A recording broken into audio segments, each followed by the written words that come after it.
Okay, we are live. Hi, this is William Ramsey. Welcome to William Ramsey Investigates.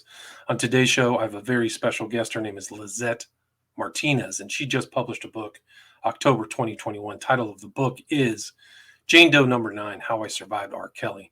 It's a really fascinating first-person account of really the trials and travails of her relationship with this singer who's been in the news recently. And the book is now available. They just came out with an audio version if you want to listen to that.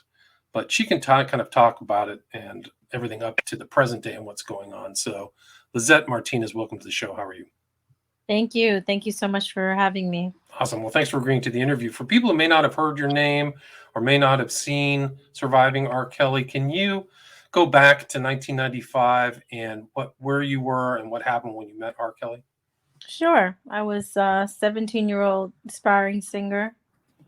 I lived in Miami with my parents and my younger brother, and I was a senior in high school.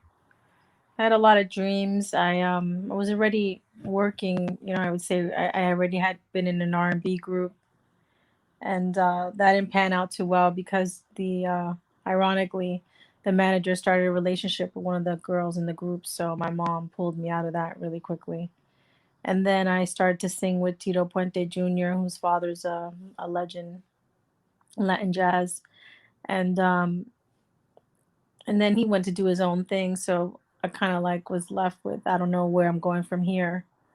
And just went to the mall one day with some friends, waiting on my best friend to get off work, and I just saw this guy with an entourage, and I had previously went to his concert when I was in the group because my manager wanted us to see Aaliyah, who he was her mentor and produced her record.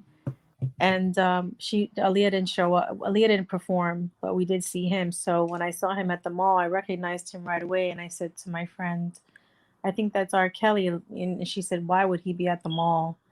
And they didn't believe me. And then he heard me, and then he came back, and he turned around right away and came up and said hello to me, and I was kind of like starstruck. And Right. yeah, So that's kind of where it first started. So he gave you his number, right, and asked you to call? his bodyguard came back and Yeah, gave me his number. That's the gotcha. tip. That's what you keep hearing when the women tell their stories. Someone else slipped the number, came back with the number.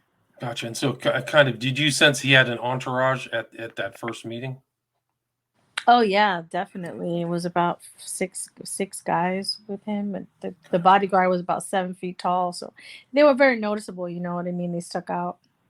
Right. So then, so he gives you the number, and what happens next?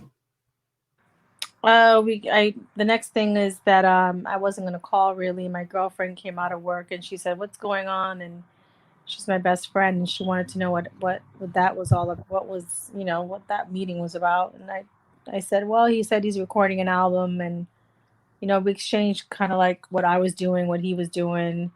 He told me he was recording at the Hit Factory, which was very near, close to our home, like where we lived in the same neighborhood. And she said, well, I think you should go. It's he mentored Aaliyah, and he could probably help you. You're really talented. So I wasn't gonna call, but she kind of like, I don't want to say pushed me into it. She didn't push me into it, but she kind of like gave me the idea that yeah, maybe he could help me. So we met at the Sports Authority. She liked to buy gym clothes, plays basketball a lot, and when we got there, there was a bunch of guys, like I said, and we went to eat at Outback. And when we sat down, my best friend asked him, "Did you marry Aaliyah?" He was really ballsy. I wasn't. Gotcha. I would have. Right. That was a secret at the I time, wanted right? to ask. It was a Right. secret. Right. I was intrigued. Of course, I wanted to know, but he introduced us to her uncle who was sitting there as well with us, and he was his manager. And so we thought, well, if the managers and that's it, her uncle is still managing him, then it can't be true because he said don't. He said no, it's not true. Don't believe everything you read. Right. And she was 15, I think, supposedly when they got married, right? So that was, Yes. so right. So, Yeah, so supposedly it was proven in court. So yeah, he was. She was 15. Right. So that was like a rumor at that time. So there It was was a okay. rumor, right? Right. And what happened next? Um, then I sang for him. Well, he sat next to me and he put his hand on my thigh, and I kind of like I squirmed, like I felt uncomfortable. I knew something was really wrong with this guy. Um, but I stayed. I really wanted to be a singer, and more importantly, I wanted to get out of my house. My home life wasn't the best, and I really wanted to help my family too, but I really wanted out. And I say that because people say, "Oh, what if he put his hand on your lap? Didn't you know?" I was a kid. I was 17. Right. And he kind of made promises to you, like you're going to be big, or he was kind of giving you No, the he was. positive. Yeah. When I sang for them, they clapped, they loved it. And then we went to the studio. I mean, who gets an opportunity like this? It sounds like unreal. You're 17, you want to be a singer, and you meet a famous singer, and then he takes you to the studio, like all in like a few hours. You know what I mean? So we got there, and quickly they took his cousin took my best friend to another room to like where they were playing pool and watching television and stuff, and left me behind with Rob. And then I sang at the piano, and then he kissed me, and I didn't even know how to receive that. I didn't kiss back. I just kind of was frozen. So it kind of started just that was the first day, right? Right. Right. And you said that he was really musically gifted, but also didn't know how to read music, right? Which I He is found interesting. extremely gifted. He plays so many instruments. He doesn't write a thing down. He just has an idea, plays the piano, and then goes into the booth. So, when you're around someone like that and you love music so much, it's like really unreal. And um, you feel like you're lucky. I'm lucky to be in this situation. Yeah, and it sounded like in your book, like you were impressed at the time with all of the technology, Of course, soundboard. Yeah. I would never, I'd been to the studio with my group that I told you about, but that I talk about, but this is the hit factory. I mean, the Bee Gees, everyone that you can imagine was on the wall. Right, So it right, was just really impressionable. right there, Miami Beach area. North And Miami Beach. was could he not read either? Is that correct? He couldn't read. No, he cannot read. He cannot read. Fascinating. So he creates all that music himself without reading music or being able to read, um, just like read normal words. And it seemed like that was a sensitive issue. Is that correct? Yeah, I mean, it was a sensitive issue. He didn't really admit that, but I could tell. He sometimes. Well, there was a time we were at the studio, and another time, not shortly after this night, um, where I kind of like I felt like I had to correct him because he said something completely made no sense, but I knew what he was trying to say. And I just innocently tried to correct him in a nice way. I didn't want to embarrass him or anything like that, but he quickly got upset with me, berated me, yelled at me in front of everyone, and that was like the first time that I was like, "Whoa, there's two sides to him." And then afterward, he would apologize and then be the nicest little Rob, like a Right. little But boy. it seemed like you said, I think you wrote in your book, nobody ever wants to upset him ever. So No, it's a sensitive right. situation. No, And what, because I looked around the room and the engineers and then everyone was afraid to say anything. Like they just letting it go. And I'm like, somebody has to say something. I mean, you can't record this. It makes no sense. And I was just an innocent girl. I didn't think he was gonna blow up the way he did. And he totally. I mean, I cried. right. And how did it progress from there? I mean, what the Just abuse? your Or, relation, your music and the relationship with R. Kelly, right back from 1995. okay, so then after that, would see each other quite often after school, but there was always promise of music, but the music never happened. And he went away to Chicago and came back quickly, and then invited me to a party, and that's where I say the rape happened because I was given alcohol and I never drank alcohol, and yeah, that's in the book. Right. So that was kind of the first time. And also, can you retell the story about what happened at the beach too? Oh, yeah. Well, um, there was a day that I didn't go to school. My aunt and uncle were in town, and I wanted to spend time with them because I never really see them. They were in New York. And I went to the beach. We were on the bus, and then we got off the bus and we were walking, and I just saw like a car with a bunch of guys, and I just had a really bad feeling. And so I just kept going to the beach, and then he appeared on the pier, and he was just staring there, like standing there for like forever, just watching me and my aunt.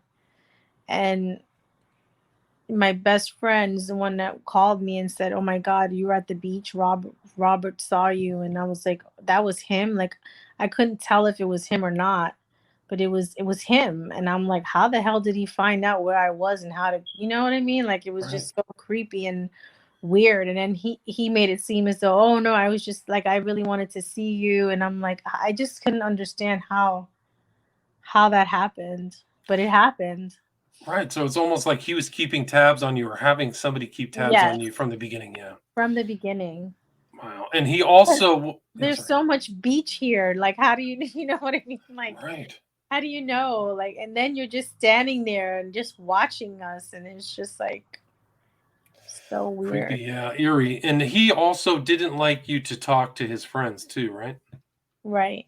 Can you talk more So, about that? yeah, I mean, he was very over, like, controlling, and he's a predator. So he's a narcissist. So everything is about him. And so we sat, I, like I said, I was an innocent girl. I didn't know anything. It just was Lizette, it just was myself. And we went to eat, and his friend said something funny, and I laughed. And I shouldn't have done that, apparently, because he took me outside and he hit me. And then he said, "Fix your face." And I started crying, and then I came inside and I tried to fix my makeup. And then he embarrassed me again and said, "Girls, you should know better. You're not, women don't fix their makeup at the table." And I'm like thinking to myself, I'm a 17-year-old kid, and you just hit me. Right. So it started very early. And he also kind of like you had things there where he was really trying to keep you secret. Right. So, like holding you down, nobody could take your picture, Oh secrecy in the yeah, car. no one can take my picture. When we would drive in the car, he would put my head down and make sure that my head was down. And if I didn't, I would get in trouble, and he would yell at me. And there was someone in the car, famous. It was famous now, but he wasn't famous then. And he was trying to talk to me and ask me if I had a sister, and I was like, no. And like, I was like afraid, like, please don't talk to me. And he got really jealous, and it was just a lot of abuse. I was really abused by this person. Right. And the age difference was significant. How old was he at the I was time? 17 and he was 28. 28. Right. So he's 10 years older. And you kind of got I got that sense in your book that you soon realized you weren't the only one. Right. Right. I mean, there was an incident where I went to the house, and he jumped the fence because he wasn't. What a story that is, but yeah, he jumped the fence to get in the house, and he told me to, and he told me he was going to be there, and then the gate wasn't open, and go in the house, and I was so afraid of him. And I said, "Okay, fine." So we did, and then there was girl stuff everywhere, and I was just like, "What is going on here?" I didn't know what was going on. It's supposed to start off as a mentorship, and then it's turned into this, my first relationship ever. And yeah, he just had other girls. And I found out later on. I found out when the documentary aired that there was actually a girl at my school that was having this relationship with him as well. Wow. I didn't Yeah. know that till I was a grown woman, till I came out on BuzzFeed News in 2018. My friend sat me down and told me that, and I was like shocked. I was like, "Oh my God, how many more? How many other victims are there?" Right, and I mean, I thought saw a sequence not in your book, but that going to high schools was his kind of his Right, MO, yeah. right. I mean, but the thing is, like, this person is very, uh, he knows what he's doing. He knows how to make his personality into someone like younger that you feel like it's your friend. You know what I mean? It's like there's three different people. It's like Robert the kid, and then Robert the abuser, and then Robert the singer. It's like so many different parts of him that you never know what you're gonna get. Right, and I think you said it wasn't all like he bought you things, he took you places, so it wasn't all, there were moments of abuse, No, but he was grooming me. grooming, See, right? that's what the thing is. This is grooming. This is what you call grooming, because it would all, the way I ended up, as a sex. I mean, let's just put it. I mean, I was just like a prostitute sitting in rooms waiting on him, and a girl that was so happy and so innocent, and then he turned me into that, and then not only that, gave me an STD that I have to live with forever. And he got you very sick with mono. Can you talk Right. about that? Well, yeah, I mean, I went to a concert of his, and I saw him, and I hadn't seen him in a little bit, and it's one of our, like, I didn't want to really be bothered with him. I wanted to go to my prom. I wanted to get back to my life, and then he appears again and promising that he's gonna get his record label. At this point, I didn't really give two shits. I was like, I don't believe anything he says. But at this point, I was already groomed, and I felt like I loved him. Today I know that's not love, but I thought I was. I was a young girl, and I'm an empath, so I kind of like felt for him too, because he was abused as a kid. So I had all these emotions and all these feelings about the situation. So I did see him again, and he gave me mono, and my mono turned into Guillain-Barré, and he was nowhere to be found. He sent my mother $1,000, and that was it. And I almost died. I was in the ICU for 3 weeks, and they told my father prepare for a funeral. And Yeah, when I yeah. did speak with him, he said, "Oh, I had that, but I'm better." And I have found out that he canceled some concert dates. So So he didn't tell you. He didn't. He was trying no, to. Yeah, well, yeah. And you kind of had to learn to walk again, and all I this. had to Yeah. learn how to walk. I had my whole nervous system basically was shutting down. And if my dad hadn't taken me to the hospital when he did, my lungs were going to collapse within the next few hours. I mean, I was really, really, really, really sick. Wow. And, I had to learn how to walk again. I had to learn how to use the knife and fork, and my face was paralyzed. It was a nightmare. I mean, it was really, really, really scary. And can you kind of talk like he has had such a furtive, kind of shady, like he was always moving and kind of he wanted you to keep flying to Chicago and meet him. Can you talk about some of those stories about that the traveling that you did to kind of Uh, sit in these hotel rooms? Like it was Yeah, I very mean, when I creepy. turned 18 is when I started traveling, because I guess he knew that was, 17, you can't travel, you get charged with the Mann Act, which he did ironically get charged with that. Right. Good point. Yeah. So, yeah. So he said, when I turned 18, I moved to New York City, and I lived in the Lower East Side with my aunt. And that was another situation. I come from families that there's a lot of alcoholism in the family. And and I mean, she meant well, and I loved her to death, but it wasn't a good situation. But I wanted to get away from my mother, and and him too. I kind of like just wanted to get away from everyone, so I moved there, and then he found me again, and I went to Chicago. And the first time I went there, he showed up when I got there, and then didn't show up for another 2 days, and I'm sitting there with no money for food, not knowing where he is, calling to find out what's going on. Then it shows up that, like, right before I'm leaving, and makes me, have sex with him and do what he wants, and then just leaves again. Like, that was the introduction to Chicago, and it was awful. And I cried the whole way home.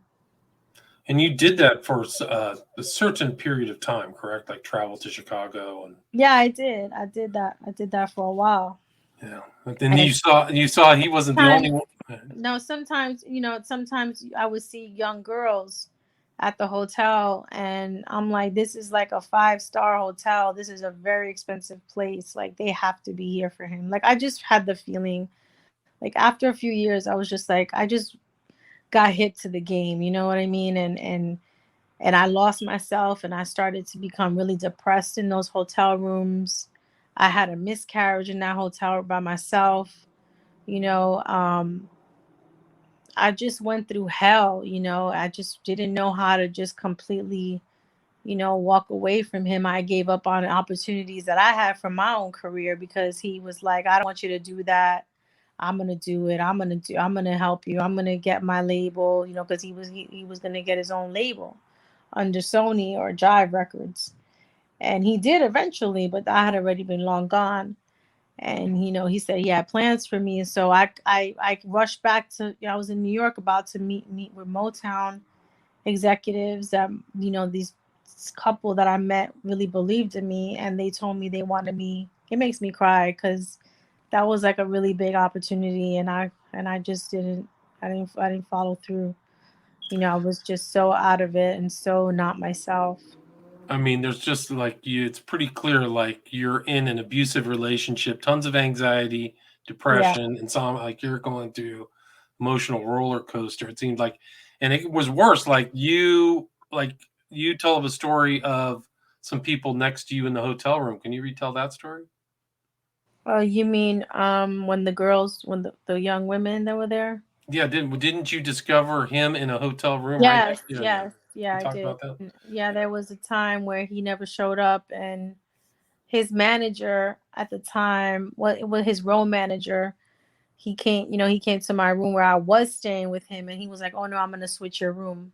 I thought that was so weird, but I was like, "Okay, fine." So I went with him, and he switched the room to another room, and then I hear like a whole party going on next door, and I was like so anxious, and my friend was with me. That was actually, we had just gone to a concert of his, and she was like, I have to leave, so she left, and I heard him and laughing and clearing his throat. And I mean, I knew this guy inside and out. I know it's kind of weird, but you just, when you know somebody, you know somebody. And I heard him talking, and I was like, he must be in there with these girls. And long and behold, he was in there with these girls having a whole party. And then he got out of the room, and he, you know, he used to do drugs, like he did cocaine.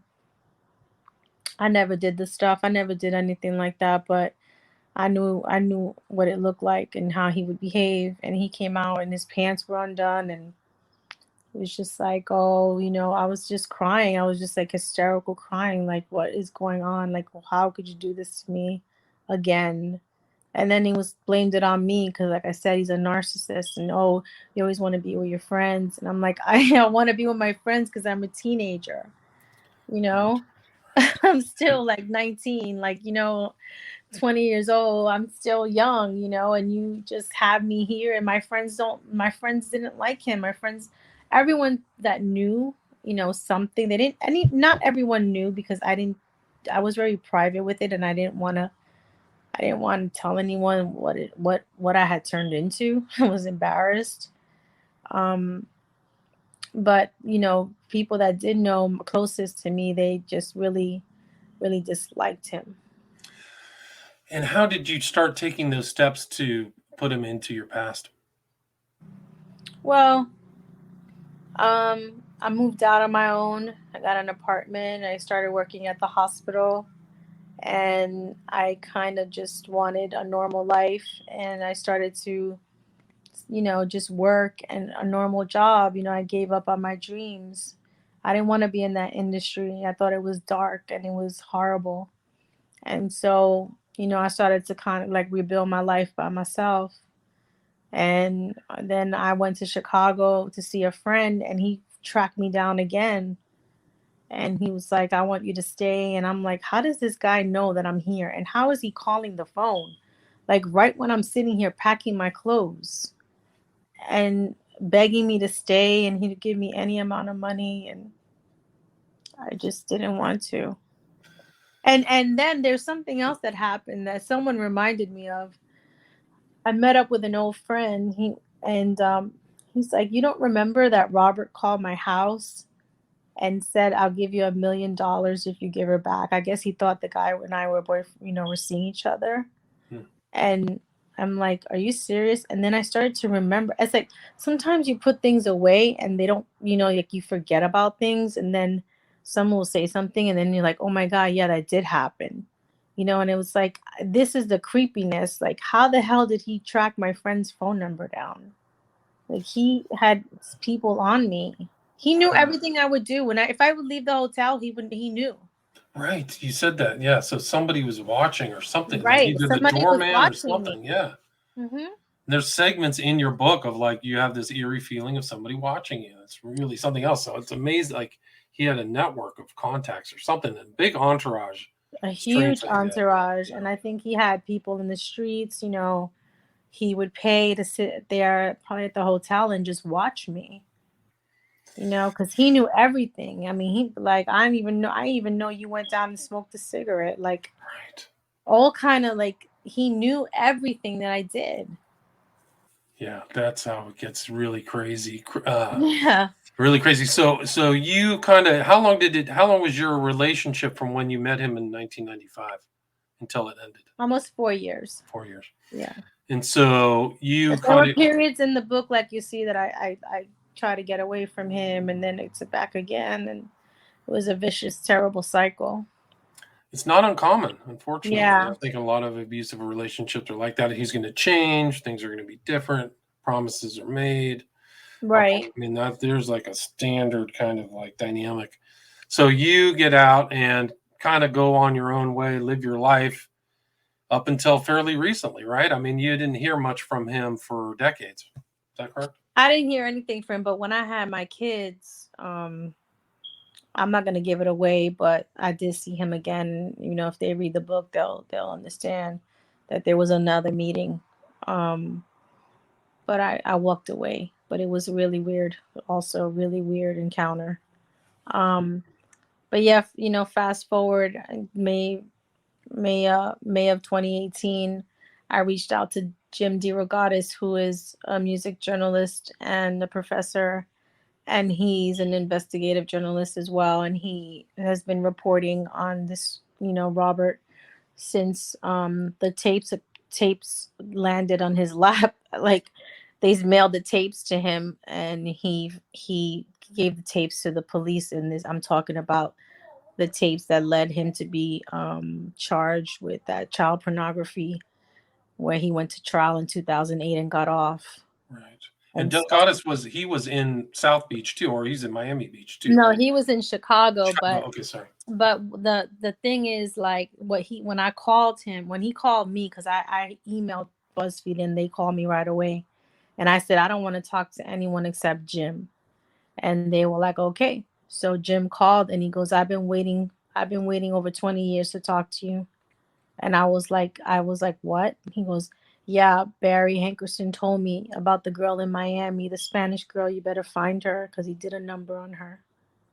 So And he had been waiting on it. Barry Hankerson was part of the entourage, right? Right. That was Aaliyah's uncle. That was Aaliyah's uncle. Gotcha. So that was kind of like the reporting was. I was almost I likened it to Epstein's story, where I think it was Julie Brown in Miami did a report, and that kind of Right. peeled the onion. So do you feel like this was the same type of thing happening in 2018? I believe so. He never let it go. He really believed that brown and black women matter, and he never stopped, reporting on it. And I mean, he had death threats. He had his house shot up. Like, this man didn't have to get involved in this, but I have a really good relationship with him. He's my friend, and I trusted him. Like, I knew he was the one that I wanted to talk to first. Over, I didn't even want to talk about it anymore afterward. I didn't plan for all of this, you know.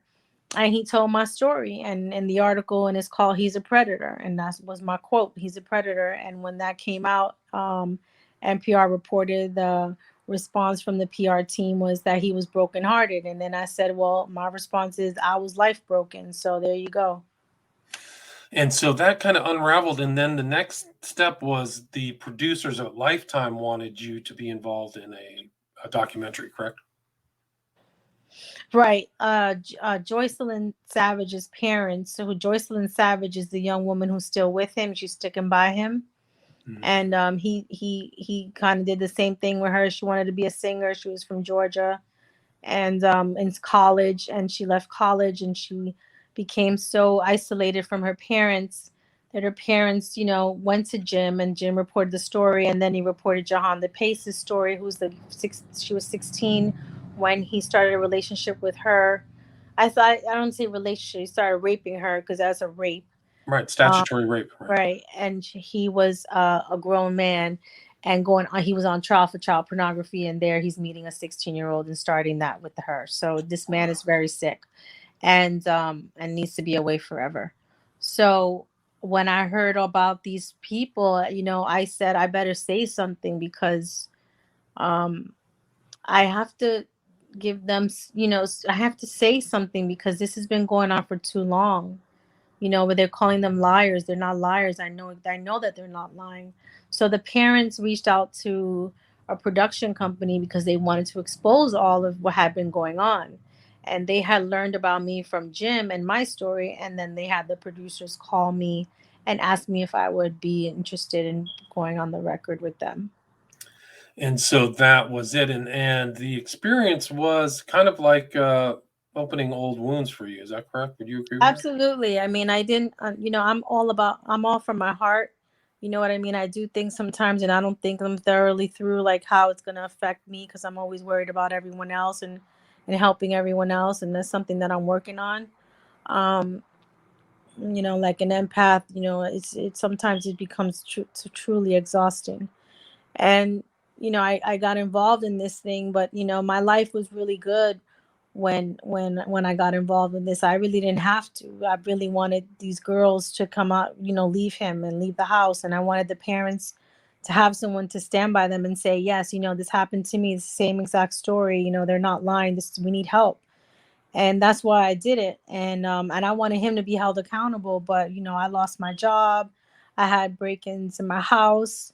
Um, just everything you can imagine. Threats, yeah, Threats, threats, yeah. online Social bullying, media, yeah. social media. I mean, kill Lizzette pages, just, going after my kids. I mean, everything you can imagine. The documentary, producers made a lot of money off of this, and I don't think they understood thoroughly how to deal with survivors. Looking back, I'm like, there's certain things that need to happen. You need to have a trauma informed specialist there, a therapist on set. If the person is breaking down, you don't just sit there and just Keep filming, yeah. keep filming. Like, this is a real person. This is real life. They profit off survivor stories and they don't protect us. And that's why I really wanted to add that into the book, because I'm calling on Hollywood to step up. Yeah, don't hold your breath on that. I mean, unfortunately. And you actually were interviewed by the FBI too, right? That's right. Can you talk about that? Yeah, I met with them. They really wanted to meet with me, and I met with them with my attorney, Gloria Allred, in New York City. It was about, I don't know, 5 or 6 of them, or somebody from Homeland Security. And, they believed me. Like, they told me, we believe you, and it wasn't an easy thing to do. I mean, even when I think about it, I get like, I get like a little bit feeling of anxiety, because it was a lot to go through and to talk about yet again, Right. But I Relive knew it. that I had to do it because at the end of the day, I'm Jane Doe number 9, and my testimony and what I said to them helped to convict him. And Gloria Allred said in her 47 years of legal practice, he was the worst predator she had ever seen. Like, Right. that's something else. And right, so I mean, for me, the vastness of the depravity of what I read about R. Kelly was really incredible. I mean, there's so many people that injured. How many people do you think, in your kind of being around surviving R. Kelly, how many people do you think he really abused? How many women? Hundreds. Hundreds, yeah. I don't think we're even near, but with Wow. how many victims there really are. I mean, this guy, this is what he did. He went around the country, he went around the world, and just picked up young girls. And that's the truth. And there's a lot of women that don't want to come out. They see what happened Right. to us. They may have a new life. It's not easy to do what we did. We gave up a lot. But I'm sure there's hundreds and hundreds. I mean, I don't know. There's a lot. I thought the same thing about Cosby, because I bet a lot of the women went on and got married and had kids and did not want to bring up the ugliness. So the courageousness of those women to come forward, like you, Right. Thank like in you. Cosby. So I mean, credit It's to you. just some people just don't. They want to. You want to forget. You don't want to get involved in that. But I knew I had to, because I just knew I had to. I mean, there's a greater purpose for me in all of this, and that is to speak my truth and to help other women. And I just was when I was researching kind of the background, I came across a woman by the name of Portia Williams. Have you heard of her? Yes, I have. And she said, this is a housewife of Atlanta, kind of the same thing as you. This is a recent story in the last couple of days, is that she was in the same kind of MO, put into a room, and then R. Kelly would pop in and do horrible things. But she wanted to leave his house after overhearing the sounds of women screaming and being beaten. I mean, it's Right. off the charts. It's off it's ridiculous. And I wish, I'm gonna be honest with you, because I don't really hold back when I talk.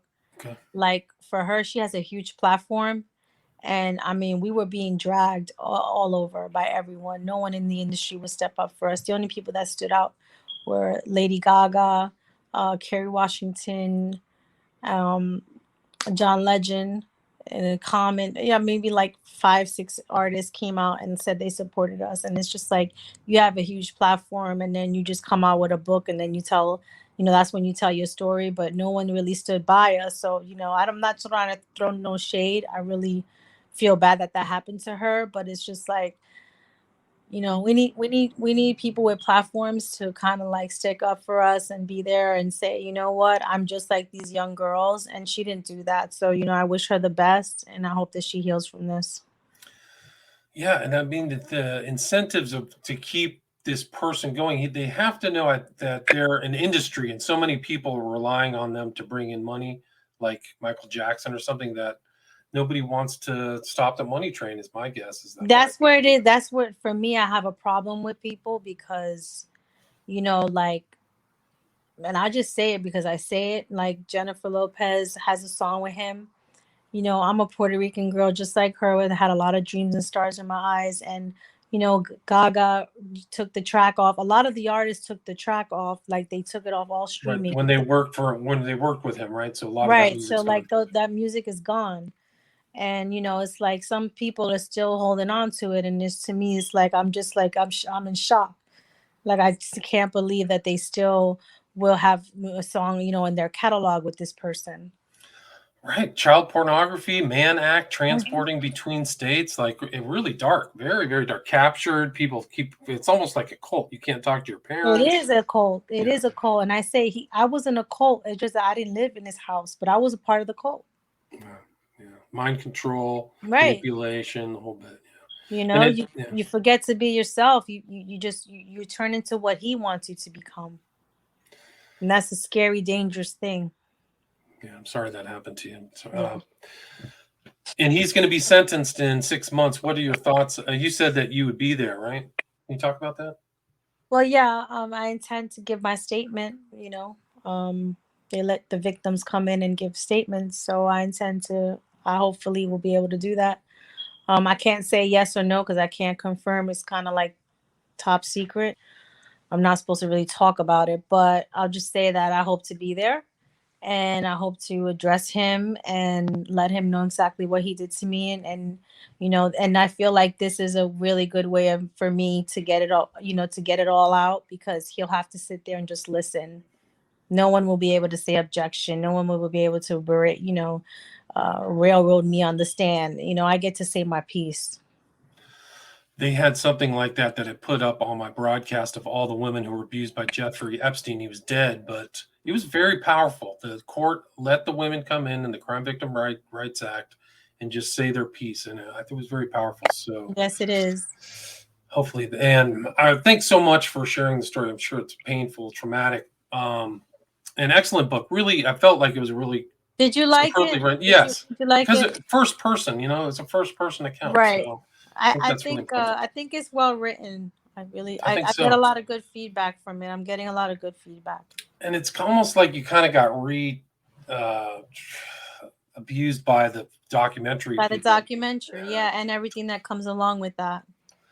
So Yeah, there's a lot more. There's a lot more in this book, guys. You got to get the book. The audio's there. The best place is Amazon, right? Or Barnes and Noble. Amazon, Barnes and Noble. The audiobook is on Amazon, and the it's went to hardcover, so I guess it's doing well, and I'm very appreciative for everyone that's bought the book and writes a review and reaches out, whatever. I'm very gracious and happy about that. I hope the book helps women and men also.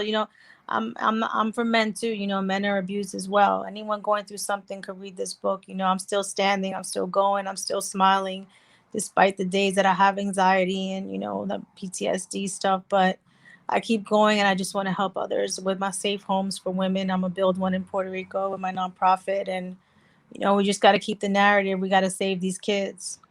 Great. And it has 18 5-star reviews. And where's the best? You have a Instagram page, right? Yeah, it's called I am Lizzette Martinez. It's my name. And then I have what else do I have? Well, they can email me if they want to chat or whatever. Anyone that needs help, I'm always around. It's called we write 0413@gmail.com. gmail.com. I'll put that in the show notes. Thank you. And it's 2 Z's, 2 T's, Martinez. Yes. And again, the title of the book is Jane Doe Number 9, How I Survived R. Kelly by Lizzette Martinez, just published October 2021. Lizzette, thanks so much for your time. Thank you for having me. Thank you so much. Take care. Bye-bye. Bye-bye. Stay there. Okay, cool.